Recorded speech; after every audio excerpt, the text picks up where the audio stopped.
this emotional tank concept. I live in West Covina, right? So I got to get and drive back tonight. Which one of those two cars do I want to drive? Right? I don't want to be driving the empty one, because what would I have to do? I have to fill up, right? Empty gas tank isn't going to go far, and the empty emotional tank isn't going to perform very well, right? An empty emotional tank. I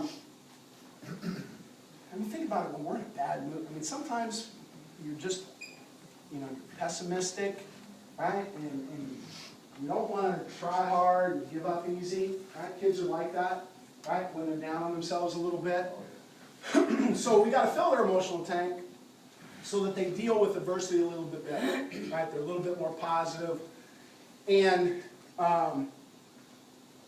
sometimes we got to understand that what we give them at the end of the day might be the best thing going on in their life that day, right?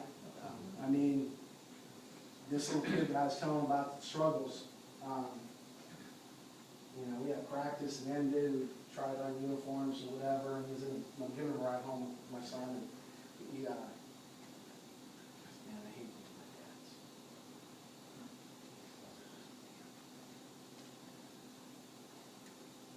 And I probably just jumped on him, right? I thought, right? We don't know, right? We don't know what's going on in their lives, okay? So fill their tank, right? Be great to kids, because we don't know. Criticisms and corrections, even if they're delivered in the best way possible, kids register as a negative, right? Why are you always picking on me? Right? That kind of thing. So even if we deliver it well, the correction part of it registers as negative. So we got to surround it with some other positives. Okay? Tone of voice, non-verbal things are tank drainers.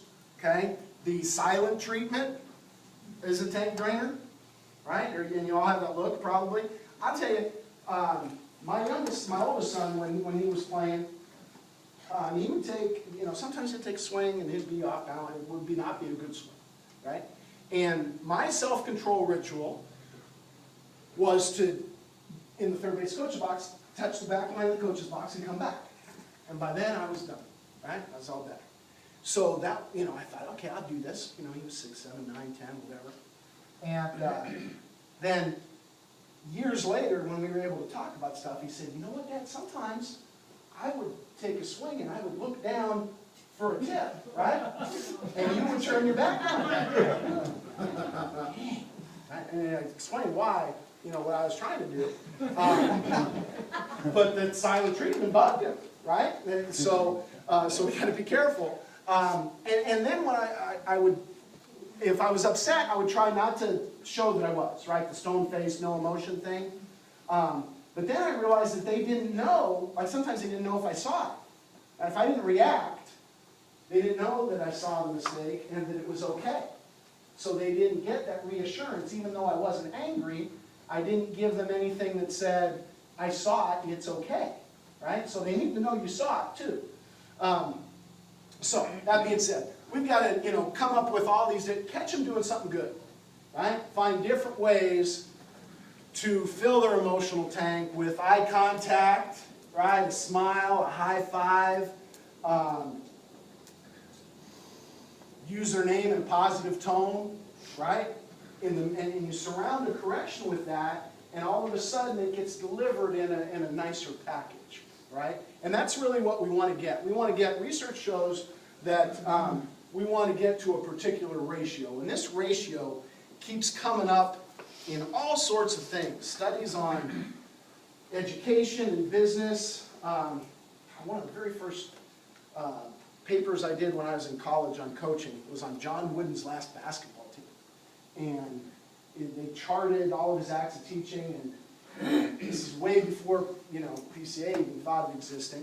And his methods reached this ratio. So we want to get to a particular ratio of positive memories to criticisms and corrections. Okay? So listen to what positive memories. All right? So kids remember, we remember 20,000 things a day, right? 3-second snippets. Okay? we want to get 5 times as many great memories as we get criticized. Now, coaches, right, in your job description, what do you have to do? You've got to correct, right? So there's built-in tank drainers, right? So we've got to go out of our way to find the tank fillers, okay?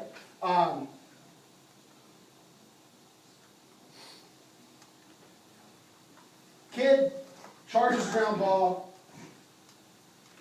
goes through his legs, bounces off, he goes and picks it up with bare hand, makes good play. Okay? What are some things that I could say? E6. Charge the ball. Good job charging the ball. Okay, good job charging the ball. Right, way to charge it. Way to stay with it. Way to stay with it. Nice throw. Pick it up with your bare hand, good throw, right? There's a bunch of things, again, he missed it, right? Maybe he needs to stay down on it, looking into his glove, whatever, right? There's maybe one piece of advice and 3 or 4 things that he probably did well, and it's often like that in a lot of mistakes, right? So, find those things that they did do well, let them know, right? And if I do that in the middle with a high five and a smile, right? Because now you're draining my tank. Right? But if you give them a high five and a smile, right, that counts too, right? So now you might have 6 or 7 to 1. You got money in the bank, to correct them some other time too. And it's not every play, right? It's the total experience, right? Every practice, week, season, at the end of the day, we want to get to 5 to 1. And it's not just you, that's the other thing, right? It's not just the coach, it's the experience that the kid has. Got to have 5 times as many positive memories. So let's go all the way back to administrators and board members, right? What are some things that are done at that level that create a positive memory for a kid?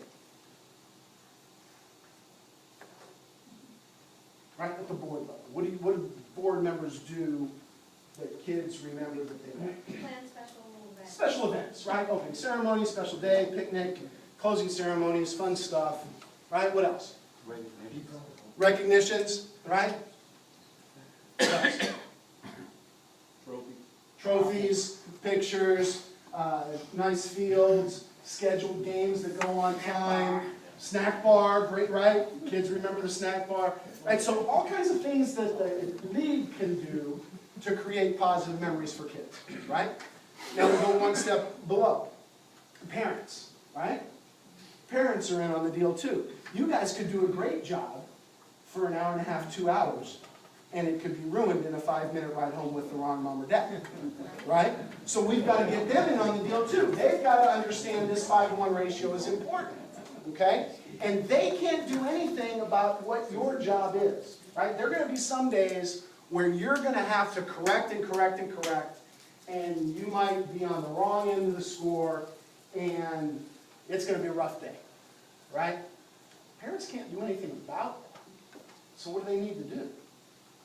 They need to make up for it, right? We want to get to 5-to-1 at the end of the day, right? 5-to-1 at the end of the experience.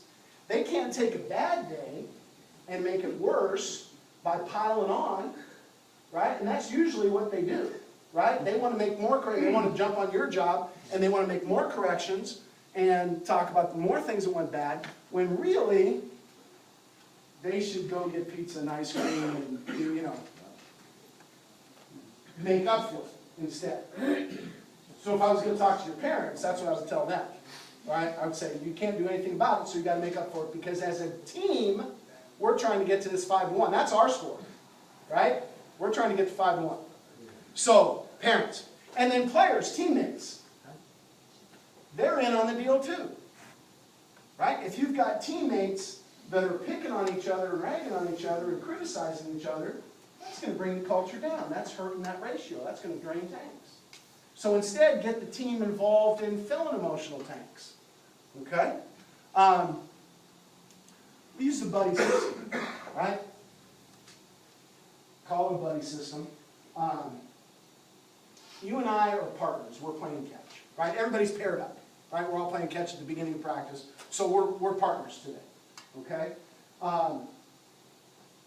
It's your job to give me some praise every time I do something good, right? Truthful and specific, right? Nice throw, good hustle, great swing, way to hit the cutoff, whatever. And I gotta do the same thing for you, right? Mixing a high five, right? I gotta fill your tank, you gotta fill mine, okay? And everybody else is doing that too on your team. They're all paired up. Can't criticize, can't correct, right? Praise, praise, praise, praise, praise.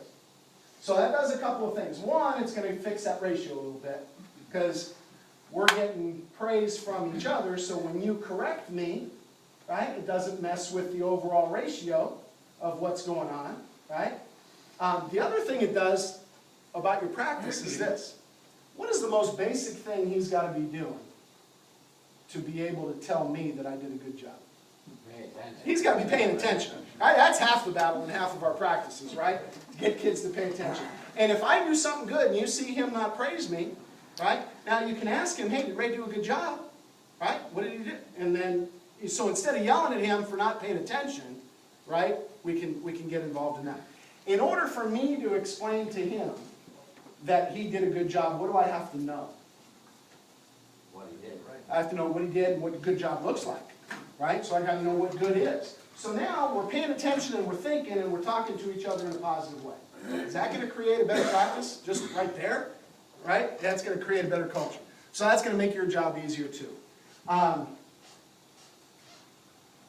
have a pony team. I coach high school baseball, and my son's 13, so we moved into pony. And we got a 14-year-old kid, high school, big difference between a 7th grader and a high school kid, right? Yeah. In all sorts of ways. And so we're instituting this buddy system. The cool guy, right? That's for kids. Really? I'll tell that to the military and their battle buddies that they have that do the exact same thing, right? Anybody in the military that has any experience with battle buddies, right? They issue a partner, right, a buddy, and it's that person's responsibility to keep track of your buddy, right? Make sure that you pick them up when things are going down, you know, stay on top of them. Hey, you know, you're late, get going, right? So they're responsible for each other. So if it's good enough for the military, I think it's good enough for, you know, 12 or 13-year-old baseball team too. And the little kids love it, right? So I would really consider doing something like that to help the mood of the practice. And then if we don't get along and we're on the same team, coach, pair us up. Right? Make me praise him, right? And that's going to change some things too. So we want to get to this ratio of 5 times as many positive memories as criticisms and corrections. And it's not that hard, right? If you think about some of those things, right? Praising them anytime you can. Relentlessly reward desired effort, right? If they're doing what we want them to do, if they're trying to do what we want them to do, right? Praise them. You ran hard to first base, right? You've got to let that kid know if you do it the very first time, right? Because if you don't praise him, he's not going to run next time, right? So if they're trying to do what we want, relentlessly reward desired effort, okay?